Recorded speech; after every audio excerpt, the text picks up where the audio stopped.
Hello बच्चों, तो कैसे हैं आप सब। A very good morning, a very good evening, जब भी आप ये मेरे लेक्चर देख रहे हो। आज के लेक्चर में हम लोग केमिस्ट्री के chapter 1 chemical reactions and equations की पीवाईक्यू सॉल्व करने जाएंगे। इस चैप्टर में काफी इंपॉर्टेंट इक्वेशन हैं जो फर्दर सीबीएसई ने बहुत बार पूछे हैं। आइए हम लोग शुरू करते हैं और आपके स्क्रीन पर क्वेश्चन दिख रही होंगी। अब पहला नंबर क्वेश्चन पढ़ते हैं जिसको सीबीएसई ने 2020 सेट 1 में पूछा था। इस क्वेश्चन में पूछता है CBSE, mention with reason the colour changes observe. कुछ नीचे इक्वेशन दिए जाएंगे जिससे बताना है क्या कलर चेंजेस देखने को मिलते हैं और ऐसा क्यों। पहला है silver chloride is expose to sunlight. अगर हम लोग सिल्वर क्लोराइड को सनलाइट में रखते हैं तब हमें क्या देखने को मिलता है। आइए फर्स्ट क्वेश्चन के साथ स्टार्ट करते हैं। बोला क्या, सिल्वर क्लोराइड मतलब AgCl। AgCl को जब हम लोग सनलाइट में रखते हैं तब हम लोग देखते हैं क्या AgCl ब्रेकडाउन होना शुरू हो जाता है। किसमें टूटेगा, Ag+Cl2 में क्या होता है, ब्रेकडाउन होना शुरू होता है। बैलेंस कर लेते हैं 2Ag+Cl2। अब देखिए यहाँ पर AgCl का हमारा कलर होता है व्हाइट। AgCl का हमारा कौन सा कलर होता है, व्हाइट। लेकिन जब ये ब्रेकडाउन होता है तब Ag जो फॉर्म हुआ इसका कलर होता है हमारा ग्रे। क्या होता है, ग्रेस बोल सकते हैं या ग्रे बोल सकते हैं। और Cl2 का कलर, क्लोरीन का कलर हमारा ग्रीनिश येलो होता है, ग्रीनिश येलो होता है। ये था हमारा AgCl का जब हम लोग सनलाइट में रखते हैं तब क्या होता है। और इसमें ये भी रीजन है कि AgCl का इस रिएक्शन में ऑक्सीडेशन हो रहा है। ये एक रीजन है जिसके कारण हमारा AgCl क्या हो रहा है, अपना कलर चेंज कर व्हाइट कलर, AgCl अपना व्हाइट कलर छोड़कर Ag के रूप में ग्रे कलर बन जाता है और फिर क्लोरीन के रूप में ग्रीनिश येलो बन जाता है। नेक्स्ट क्वेश्चन पढ़ते हैं इसी में। Copper powder is strongly heated in the presence of oxygen. बोल रहे क्या, अगर हम लोग कॉपर के छोटे छोटे टुकड़े, कॉपर पाउडर मतलब वही होता है कि कॉपर एकदम फाइन पार्टिकल्स है, अगर हम उसको क्या करते हैं सनलाइट में या हीट करते हैं बहुत तेजी से, उसको बहुत ही स्ट्रांगली हीट करें तब क्या होगा। तो आइए देखते हैं नंबर बी में। कॉपर जनरली किस कलर में पाए जाते हैं, आप लोग को पता होगा। अगर नहीं पता हम बताते हैं कि कॉपर का जनरल कलर रेडिश ब्राउन होता है। कॉपर नेचर में रेडिश ब्राउन के कलर में मिलता है। कॉपर जनरली किस कलर में आपको मिलता है, रेडिश ब्राउन। ये रेडिश ब्राउन है, लेकिन जब हम इसको ऑक्सीजन के साथ हीट करते हैं तभी आपका रिएक्शन शो करता है CuO और कॉपर ऑक्साइड बन जाता है। क्या बनता है हमारा, कॉपर ऑक्साइड। जब हम लोग कॉपर को हीट करते हैं, स्ट्रांगली हीट करते हैं तो ये ऑक्सीजन के साथ रिएक्शन करके कॉपर ऑक्साइड बन जाता है और इसका कलर ब्लैक कलर भी होता है। और इसका कलर ब्लैक कलर भी होता है। या फिर आपसे ये भी बोल सकता है कि मान लीजिए अगर हम लोग कॉपर को एक चाइना डिश में सनलाइट में रखते हैं तब क्या देखने को ऑब्जर्व होता है। तब भी हम बोलेंगे कि सनलाइट जैसे हम लोग सनलाइट में रखते हैं, कॉपर को चाइना डिश में रखते हैं, जैसे लोग सनलाइट में रखें तो क्या करते हैं, कॉपर हमारा ऑक्सीजन के साथ रिएक्शन करके ब्लैक कलर का एक सब्सटेंस बना देता है जिसको हम लोग कॉपर ऑक्साइड बोलते हैं। क्या बोलते हैं हम लोग, कॉपर ऑक्साइड बोलेंगे। नेक्स्ट क्वेश्चन बोलता है हमारा, a piece of zinc is dropped in color sulfate solution, copper sulfate solution। बोले कि अगर हम लोग जिंक के टुकड़े को अगर हम लोग कॉपर सल्फेट सॉल्यूशन में डालें तो हमें क्या देखने को मिलता है। आइए हम लोग देखते हैं कि क्या होती है। अब देखिए हमारा सी नंबर, जिंक के टुकड़े को हमने किसमें डाला, कॉपर सल्फेट में डाला। आपको पता होना चाहिए कॉपर सल्फेट का कलर हमारा ब्लू होता है। कॉपर सल्फेट का कलर हमारा ब्लू होता है। अब जैसे ही इसको हम डालते हैं, zinc presence of zinc is dropped in colour copper sulphate solution. अब देखिए जैसे ही जिंक को कॉपर सल्फेट में डाले तो हमारे ये रिएक्शन करके Cu+Zn+ZnSO4 लाता है, Cu+ZnSO4 और ये हमारा कलरलेस होता है। ZnSO4 हमारा कलरलेस होता है, जबकि CuSO4 हमारा ब्लू कलर में होता है। अब देखिए Zn ने Cu को क्यों डिस्प्लेस किया? रीजन Zn हाईली रिएक्टिव था कॉपर से, क्या इस रिएक्शन का रिवर्स रिएक्शन पॉसिबल है कि नहीं? यहाँ पे देखिए Cu Zn को डिस्प्लेस नहीं कर पाएगा। क्यों नहीं कर पाएगा? क्योंकि Cu लो रिएक्टिव है एज कंपेयर टू जिंक, इसका रिवर्स रिएक्शन भी पॉसिबल नहीं हो पाएगा। यही था। और हो सकता है कि किस टाइप्स ऑफ रिएक्शन है, तो हमको यहाँ पे सिंगल डिस्प्लेसमेंट देखने को मिल रहा है, इसको हम क्या बोलेंगे? सिंगल डिस्प्लेसमेंट रिएक्शन भी बोल सकते हैं। इसमें बस इतना ही पढ़ना था। अब हम लोग नेक्स्ट क्वेश्चन के साथ बढ़ते हैं, जो कि काफी इंपॉर्टेंट है, और ये क्वेश्चन सीबीएसई ने 2019 में पूछा था। इस क्वेश्चन में बोलते हैं 2 gram of silver chloride is taken in a China dish and the China dish placed in sunlight for some time. What will be observed in this case? Write the chemical reaction involved in the form of a balanced chemical equation. Identify the type of chemical reaction. इस question में CBSE ये पूछ रहे हैं कि मेरे पास 2 gram of silver chloride है और उसको एक चाइना डिश में रख देते हैं, और उस चाइना डिश को जब हम सनलाइट में रखते हैं तो क्या देखने को मिलेगा? अब एक रीजन फिर से ये बताएंगे। आप चाहे 1 ग्राम क्लोराइड सिल्वर क्लोराइड लीजिए या 10 ग्राम लीजिए या 50 ग्राम लीजिए, जो रिजल्ट हमने अभी नंबर ए में देखा सेम वही रिजल्ट हमको इसमें भी देखने को मिलेगा। आइए फिर से देख लेते हैं। हमारा क्वेश्चन नंबर 2 क्या बोलता है? अगर हम लोग सिल्वर क्लोराइड को एक चाइना डिश में रखते हैं, चाइना डिश में रखते हैं और इसके ऊपर सन लाइट आती है, सन की रे आ रही है, तब हम क्या लिखेंगे? ये जो हमारा व्हाइट कलर का सिल्वर क्लोराइड है, इसका कलर चेंज होकर ग्रे कलर में हो जाता है। चलिए देखते हैं इसका केमिकल रिएक्शन।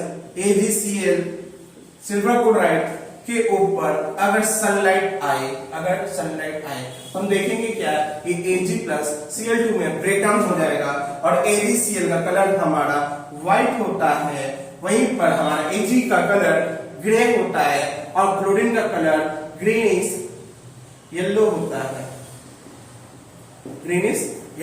है, तो हमें ये देखने को मिला था जब हम लोग सिल्वर क्लोराइड को क्या करते हैं? सनलाइट में रखते हैं। और याद रखिए यहाँ पे सनलाइट का यूज हो रहा है, तो इसका एक रिएक्शन होगा, फोटोलाइटिक रिएक्शन भी बोल सकते हैं इसको, फोटोलाइटिक रिएक्शन। और ये टूट रहा है, इसको हम लोग डिकम्पोजिशन रिएक्शन भी बोल सकते हैं। और इन दोनों का अगर हम कंबाइनली बात करना चाहें, हम इन दोनों को कंबाइनली फोटो डिकम्पोजिशन रिएक्शन बोलते हैं, फोटो डिकम्पोजिशन रिएक्शन बोलते हैं कंबाइनली। ये था हमारा जो क्वेश्चन बोला था सेकंड नंबर कि बताइए अगर 2 ग्राम ऑफ AgCl को सनलाइट पर रखेंगे चाइना डिश में करके तो क्या होगा? Ag+Cl2 बनेगा, कलर चेंजेस देखने को मिल रहा है, फोटोलाइटिक रिएक्शन होता है, डिकम्पोजिशन रिएक्शन होता है, और इन लोगों को कंबाइनली हम लोग फोटो डिकम्पोजिशन रिएक्शन भी बोलते हैं। आइए अब नेक्स्ट क्वेश्चन की तरफ बढ़ते हैं। क्वेश्चन नंबर 3 जिसको सीबीएसई ने 2019 में पूछा और ये भी स्टेट 1 का सवाल है। इस क्वेश्चन में बोलता है identify the types of reaction, बोल रहा है कि रिएक्शन के टाइप्स बताइए। अब ईच ऑफ द फॉलोइंग, इसमें कुछ केस दिया गया है, उसमें पहला क्वेश्चन बोलता है zinc reacts with AgNO3 to produce. अगर हम लोग जिंक का रिएक्शन किसके साथ करवाते हैं? सिल्वर नाइट्रेट के साथ करवाते हैं, तो प्रोड्यूस होता है जिंक नाइट्रेट एंड सिल्वर देखने को मिलता है। क्या बोला? एंड राइट द बैलेंस, और इसका केमिकल इक्वेशन लिखना है। चलिए इसका केमिकल इक्वेशन लिखते। जिंक का आपको फॉर्मूला पता होगा Zn, और सिल्वर नाइट्रेट का आपको भी फॉर्मूला पता होगा AgNO3 कहते हैं। चलिए आगे बढ़ते हैं इसमें। क्वेश्चन नंबर 3 हमारे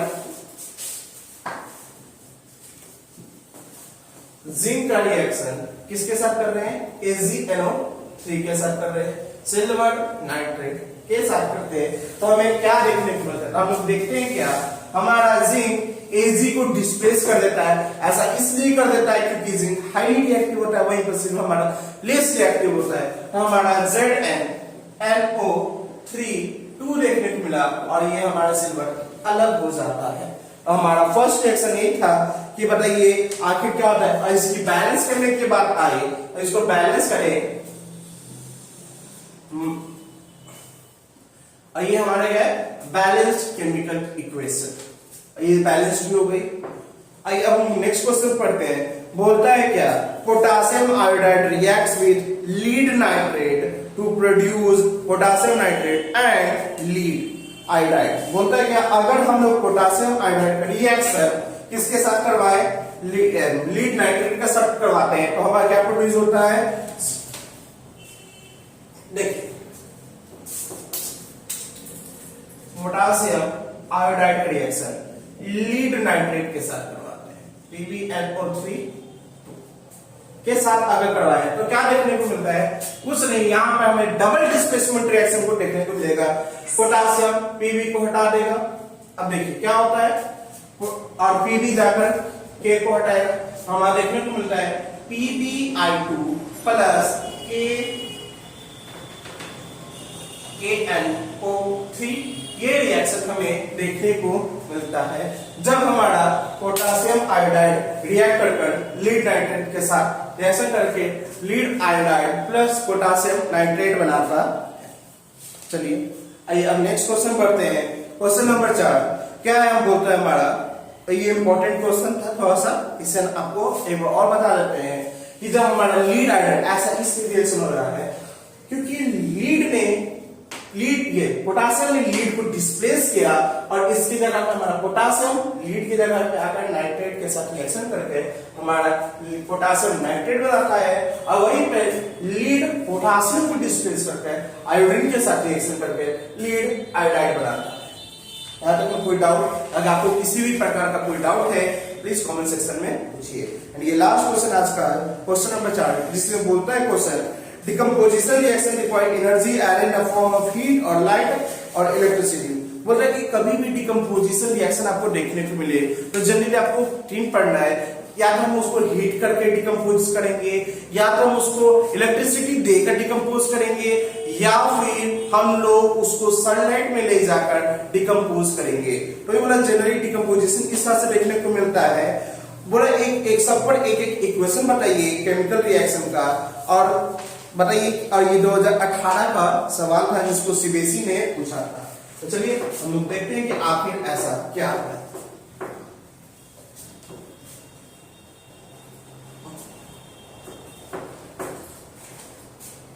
यहाँ देखिए ZnCO3 जिंक कार्बोनेट को जब हम लोग हीट देते हैं, पहला डिकम्पोजिशन रिएक्शन का एग्जांपल जिसमें हम लोग जिंक कार्बोनेट को हीट दे रहे हैं, हम देखते हैं क्या हमारा जिंक कार्बोनेट टूटकर ZnO+CO2 बन जाता है। डिकम्पोजिशन रिएक्शन भी है और प्लस यहाँ पर हमने हीट दिया। सेकंड होता है अगर हम लोग इसको क्या करें, सनलाइट दें। अभी जस्ट हम लोग ने पढ़ाया था पहले AgCl से बेस्ट एग्जांपल अभी कोई नहीं हो बोल सकते, Ag+Cl2 में ब्रेकडाउन होगा, और ये कब होगा, इसको जब हम लोग क्या करते हैं सनलाइट देते हैं तब। तो ये हमारा क्या हो गया फोटोलाइटिक रिएक्शन, ये क्या हो गया हमारा हीट दे रहे हैं तो इंडोथर्मिक रिएक्शन, यानी कि हीट इसमें दी है और इसमें लाइट भी है। एंड लास्ट हमारा होता है इलेक्ट्रिसिटी के लिए हमारा बेस्ट एग्जांपल है H2O। जब हम लोग इसमें इलेक्ट्रिसिटी देते हैं तो ये हमारा होता है H2+O2 में। अब इसको बैलेंस कर लेते हैं एक बार, Ag+2Ag एंड लास्ट 2H2O2। ये हो गया हमारा 4th नंबर क्वेश्चन का आंसर, जिसमें बहुत ही इंपॉर्टेंट फैक्टर था कि आपको यहाँ पे वर्ड फॉर्मेट में देगा, लेकिन हमको उसको केमिकल फॉर्मूला में लिखना पड़ेगा इस पूरे रिएक्शन को। और ये सारे क्वेश्चन 3-3 मार्क्स के सीबीएसई ने पूछे थे। और याद रखिए क्वेश्चन मुश्किल नहीं होती, बस समझने की जरूरत होती है।